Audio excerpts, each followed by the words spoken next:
তৃণমূল দল হচ্ছে ৭৫-২৫-এর কাটমানি। আজকে ওনার বাংলাদেশি মুসলমানকেও চায়, ওনার মায়ানমারের রোহিঙ্গাকেও চায়, ওনার জামাতকেও চায়। এসআইয়ের নাম শুনে আজকে মমতা ব্যানার্জি যে ধরনের কথাবার্তা বলছে তাতে মনে হচ্ছে দিন প্রতিদিন তার মাথাটাই খারাপ হয়ে গিয়েছে। এই মমতা ব্যানার্জি আজকে পার্লামেন্টের ভেতরে লোকসভার সভাপতিকে তিনি কাগজ ছুঁড়ে মেরেছিলেন। মুখ্যমন্ত্রী মমতা ব্যানার্জি ওনার নির্বাচনের সম্পদ কি? সম্পদ হলো এই ভুয়ো ভোটার, জাল ভোটার, রোহিঙ্গা। এসআইআর নিয়ে গোটা বাংলা তোলপাড় হয়ে যাচ্ছে। মুখ্যমন্ত্রী থেকে শুরু করে রাজ্যের second in command Abhishek Bandyopadhyay শাসক দলের, তিনি বলছেন যে বাংলাকে জোর করে ভাগ করার চেষ্টা করছে, কখনো বলছে এসআইআর করে এনআরসি সিএ করার চেষ্টা করছে রাজ্য কেন্দ্র সরকার। মানে এসআইআর তো নির্বাচন কমিশন করছে, তাহলে মমতা ব্যানার্জিকে এইটুকুনি জ্ঞান নেই যে তিনি কেন্দ্রকে তোপ দাগছেন? এটা তো নির্বাচন কমিশনের পর্যবেক্ষণ এবং তার কাজ। তাই কেন এসআইআর নিয়ে এত মাথা ব্যথা করছেন? কি মনে হয় কি দিদি আপনার? খুব ভালো একটা প্রশ্ন করেছেন যে আজকে মুখ্যমন্ত্রী মমতা ব্যানার্জি, আজকে আমরা বিগত দিনে দেখেছি যে এই মমতা ব্যানার্জি কোনো দিনও কোনো ভালো কাজে ওনার সম্মতি ছিল। আজকে যদি আমরা 2011-র একটু পেছনে যাই, এই মমতা ব্যানার্জি আজকে পার্লামেন্টের ভেতরে লোকসভার সভাপতিকে তিনি কাগজ ছুঁড়ে মেরেছিলেন। তখন ওনার একটাই কথা ছিল, সিপিএম পশ্চিমবঙ্গে বাংলাদেশি মুসলমান দিয়ে ভরিয়ে দিচ্ছে, রোহিঙ্গা দিয়ে ভরিয়ে দিচ্ছে, আজকে বর্ডার এলাকায় ডেমোগ্রাফি চেঞ্জ করছে, আজকে বুথের ডেমোগ্রাফি চেঞ্জ করছে, তৃণমূলের ভোট কাটছে। আজকে সেই মমতা ব্যানার্জি যখন উনি আজকে সিপিএম চলে গেল, আজকে উনি গদিতে বসলেন, তখন কিন্তু ওনার যদি সারাদিনে 100টা বাইটের মধ্যে উনি 99টা বাইট সিপিএম বিরুদ্ধে কথা বলতেন। আজকে এই মমতা ব্যানার্জি আজকে যে রোহিঙ্গা প্রীতি, আজকে উনি বুঝে গেছেন কোনো ভালো কাজের দ্বারা উনি নির্বাচনী বৈতরণী উনি পার করতে পারবেন না। আজকে ওনার বাংলাদেশি মুসলমানকেও চায়, ওনার মায়ানমারের রোহিঙ্গাকেও চায়, ওনার জামাতকেও চায়, ওনার সমস্ত এই যে অবৈধ তার ভোট ব্যাংক ভর্তি করার যে প্রক্রিয়া, এটা তো মানুষ দেখেছে। আজকে এটা ছাড়া ওনার কোনো উপায় নেই। আজকে এসআইআর নাম শুনে আজকে মমতা ব্যানার্জি যে ধরনের কথাবার্তা বলছে তাতে মনে হচ্ছে দিন প্রতিদিন তার মাথাটাই খারাপ হয়ে গিয়েছে। আজকে তার বক্তব্য, তার বডি ল্যাঙ্গুয়েজে সে কথা বলে।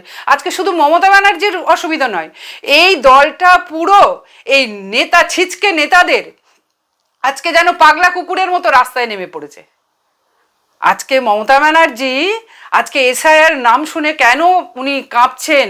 আজকে কিছুদিন আগে আমাদের বিরোধী দলনেতা শুভেন্দু অধিকারী উনি বলেছেন আজকে বাড়ির চারপাশে যদি কেউটে কোবরাদের দেখতে পান, তাহলে আজকে সাপের গর্তে কার্বলিক অ্যাসিড ছড়ালে ঠিক যেরকম প্রতিক্রিয়া হয়, ঠিক আজকে নির্বাচন কমিশন যখন এসআইআর ঘোষণা করলো, এই তৃণমূলের ছিচকে নেতাদের মধ্যে সেই একই প্রতিক্রিয়া শুরু হয়ে গেছে।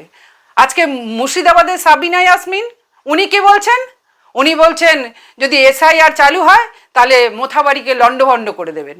আজকে জ্যোতিপ্রিয় মল্লিক উনি বলছেন রাস্তায় বেরোলে দেখে নেবে। আর উদয়ন গুহ ওনার তো এক কাঠি উপরেই থাকে, এটা তো আমরা সবাই জানি। উনি বলছেন বিএলওদের রাস্তায় বেরোলে চোখ উপড়ে নেবে, অ্যাসিড ছুঁড়ে মারবে। আজকে এই ধরনের কথাবার্তা শুধুমাত্র এই তৃণমূলের নেতাদের মধ্যে, আজকে তারা কিন্তু এসআইআর কম্পনে ভুগছে। আজকে মুখ্যমন্ত্রী মমতা ব্যানার্জি ওনার নির্বাচনের সম্পদ কি?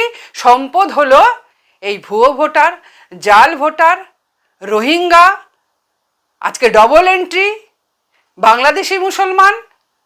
আজকে উনি বুঝে গেছেন এনারা যদি পালিয়ে যেতে বাধ্য হন তাহলে তো ওনার শেষ। আর ওনার শেষ মানে সেই শেষের যে করুণ পরিণতি আর কেউ না বুঝুক, এই 14 তলায় বসে থাকা মুখ্যমন্ত্রী মমতা ব্যানার্জি কিন্তু খুব ভালোভাবেই জানেন ওনার যে শেষের পরিণতিটা কি হতে পারে। আজকে কেন্দ্র যে টাকা দিচ্ছে, আজকে কেন্দ্র যেভাবে চাইছে এই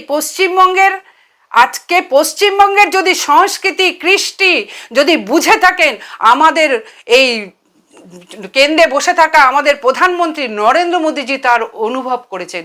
আজকে তাই তিনি যেভাবে পশ্চিমবঙ্গকে সেই আগের সোনার বাংলা, সোনার পশ্চিমবঙ্গ গড়তে চান, কিন্তু এটা মমতা ব্যানার্জি কোনোদিন উনি চাননি। ওনার দলটা কি? ওনার দলটা কি একটা দল? তৃণমূল দলটা মানে তার কোনো বিচারধারা আছে? তৃণমূল দল হচ্ছে 75-25-এর কাটমানি, এটাই হচ্ছে ওনার দল। আজকে এই সারা পশ্চিমবঙ্গে জুড়ে যেভাবে বেকার, যেভাবে চারিদিকে মহিলাদের উপরে নির্যাতন আজকে এসেছে, আজকে সমস্ত কিছুতে আজকে অমিত শাহ থেকে আমাদের নরেন্দ্র মোদী এবং আমাদের বাংলায় আমাদের শুভেন্দু অধিকারী মহাশয় যেভাবে পশ্চিমবঙ্গের কোনায় কোনায় ছুটে বেড়াচ্ছে, আজকে এই পশ্চিমবঙ্গকে কিভাবে আজকে সুস্থ একটা সামাজিক পরিবেশ দেওয়া যায়। আজকে ভাতে মারছে তো এই মুখ্যমন্ত্রী মমতা ব্যানার্জি। আজকে বাংলার মানুষকে যেভাবে তিনি এই 15 বছর ধরে শোষণ করে চলেছেন, আজকে নরেন্দ্র মোদীজি, অমিত শাহজি, শুভেন্দু অধিকারী আজকে সেটা চাইছেন যে বাংলার মানুষকে কিভাবে স্বস্তি দেওয়া যায়। আজকে এই রোহিঙ্গাদের বসিয়ে আজকে বাংলার মানুষের পেটে লাথি মারছে। আজকে এই রোহিঙ্গাদের আজকে পশ্চিমবঙ্গে বসিয়ে বাংলার মানুষের সমস্ত অধিকার কেড়ে নিচ্ছে। আজকে বলুন না, আজকে যদি এই যে রোহিঙ্গারা আজকে দেখতে পাচ্ছেন তো আজকে বর্ডার এলাকায় কিভাবে রোহিঙ্গা আজকে সাফ হচ্ছে। আজকে এই রোহিঙ্গারা তো এই পশ্চিমবঙ্গেই তারা গেড়ে বসে তারা সমস্ত কিছু শোষণ করেছে। আজকে এটা তো আমাদের পশ্চিমবঙ্গবাসী, আমাদের পশ্চিমবঙ্গের বেকার যে কাজের উপযুক্ত হতো তারাই সেটা ভোগ করত। আজকে কিন্তু তাদের এই ভুয়ো ডকুমেন্টস বানিয়ে তার যে গদি বাঁচিয়ে রেখেছেন এই রোহিঙ্গা বাংলাদেশি মুসলমানদের দ্বারায়, সেটা তো আমাদের পশ্চিমবঙ্গের সাধারণ মানুষ ভোগ করতে পারত। সাধারণ মানুষ কিন্তু এখন বুঝেছে। মুখ্যমন্ত্রী, পুলিশ মন্ত্রী আজকে সমাজ বিরোধীদের মাথায় হাত রয়েছে। এই আজকে আমাদের মাননীয় মুখ্যমন্ত্রী মমতা ব্যানার্জি, তার আশ্রয়ে বা তার যে প্রশাসন, আজকে রাজীব কুমার থেকে বিনীত গোয়েল থেকে তার এই মমতা ব্যানার্জির চটিচাটা পুলিশ, তারা কিন্তু এই সমাজ বিরোধীদের আজকে প্রোটেকশন দিয়ে চলেছে।